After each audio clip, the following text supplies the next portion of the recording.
Alright, so you've worked out your plan and bam, you're ready for Gen Con. Well, let's go. This is what Gen Con is probably going to look like on the ground for you. First off, you're going to need to pick up a badge. Or if you haven't picked one up yet, you'll have to register for one while you're here. If you're a GM, you have to see a different person who will give you some guidelines and give you a GM's packet. Registration isn't too bad, except that at peak times the lines can get pretty long. If you can get in on a Wednesday or wait until the night to get your badge, you'll have it much better. At some point, you're going to need to go check into your hotel room. Most hotels are arranged around the convention center, but many are within a short walking distance of a couple of blocks. You could go to the Hyatt, the Westin, the Marriott, the other Marriott, the Canterbury, or many others. Important note, late-night Gen Con activities go on all over these hotels, and you can find many room parties, events, and demos being hosted all over the place. You just have to walk a bit to get some of them. The amount of activities available for you to do at Gen Con is staggering. You're not going to be able to do everything while you're there. Of course, there's tabletop gaming. And a convention like Gen Con is a great place to try out lots of new games that you wouldn't normally get to try. There are also many people who bring their A game to Gen Con, with awesome props and terrain, and unique ideas that they wouldn't run normally in a long campaign. So look at the events and see if there's something that looks nifty that you would want to try. If you're a board game, card game, or tabletop minis gamer, there are plenty of opportunities in the respective halls to jump into games at any time. Tournaments are often held, and it's easy to sneak in a quick game with a stranger or a new friend in between any of the longer games you might be signed up for. You can also try out demos of upcoming games, or meet and play with creators who are promoting their games. Hi, I'm C.W. Karstens, designer of Dragon Valley. I'm here at Gen Con, and I'm having playtesters check out a new game that I have coming out on Kickstarter. And Gen Con's an awesome place to get a wide variety of people playing games. With things going on in the convention center, surrounding hotels, and constant trips out to get food, you'll be doing lots of walking through the convention center on the streets and through skywalks between hotels.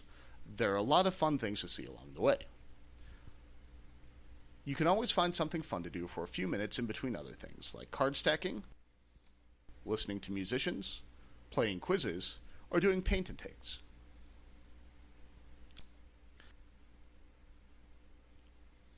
You're going to see a lot of costumes. Probably one of the best things about Gen Con that I can think of is all the amazing costumes that you see every year.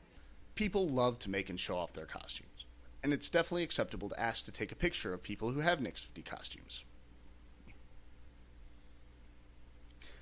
There's lots of video game love here as well.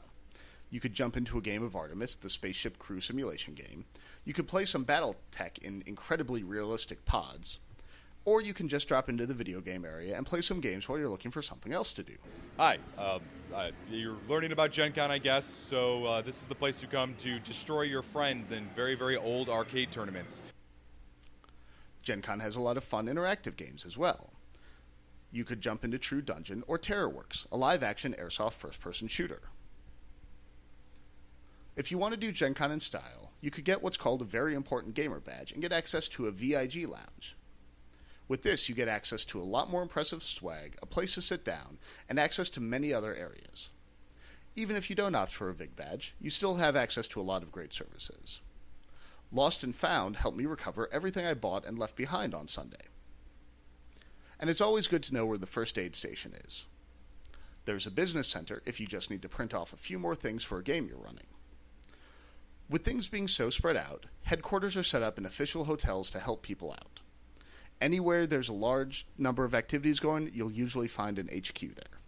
Volunteers at Gen Con are great, and they're always friendly and willing to help. Find somebody dressed as a volunteer and ask them a question, and they can usually lead you to somebody who can help you even if they can't. Make sure you always beware of the Sunday burn. While there are a lot of restaurant options at Gen Con, one that I want to point your attention to is the Ram. The Ram goes all out for Gen Con, with special menus, renamed beer, great service for gamers. If you've never been to the Ram during Gen Con before, you should definitely try to stop by. Alright, I've saved one of the biggest things at Gen Con for last. Gen Con and other large conventions always have great exhibit halls. They are huge and full of dealers and many things you probably won't see at your local gaming store. You can find things for every fandom and nerd subculture imaginable. You can pick up really neat things you can't find anywhere else. You can find incredible game mastering aids. You can always get more dice. You can meet and talk to creators. Took silver, but we like to call it chrome for Shadowrun. You can check out booths for other conventions or for special awards like the Ennies. Sometimes you can play in demos right at the booths. Pick up some costuming stuff. What? He looks that good, always. Meet special guests. And you can pick up the greatest books ever made. Or other books too are good, I guess. One of my favorite parts of the exhibit hall is the art show. In the art show, you can walk around, look at art, and buy prints directly from the artists. You can always have some really good conversations here. The checkout process is a bit different, though. First, you get a piece of paper from the artist. You take that up to the art show cashiers and pay them. They give you a receipt, which you take back to the artist, who gives you the art, and they get to eat for another week. Gencon is an incredible experience. It's oftentimes frustrating because of its size, but it's always rewarding. If you've never been to this or any other large convention, you should make an effort to go at least once. If you can't make it out to Gencon, you should go to Origins or DragonCon or one of the hundreds of local gaming conventions that pop up all over. Conventions are awesome places that really drive home how great the gaming community is, even if Doctor Who mistakes my kilt for a Dalek.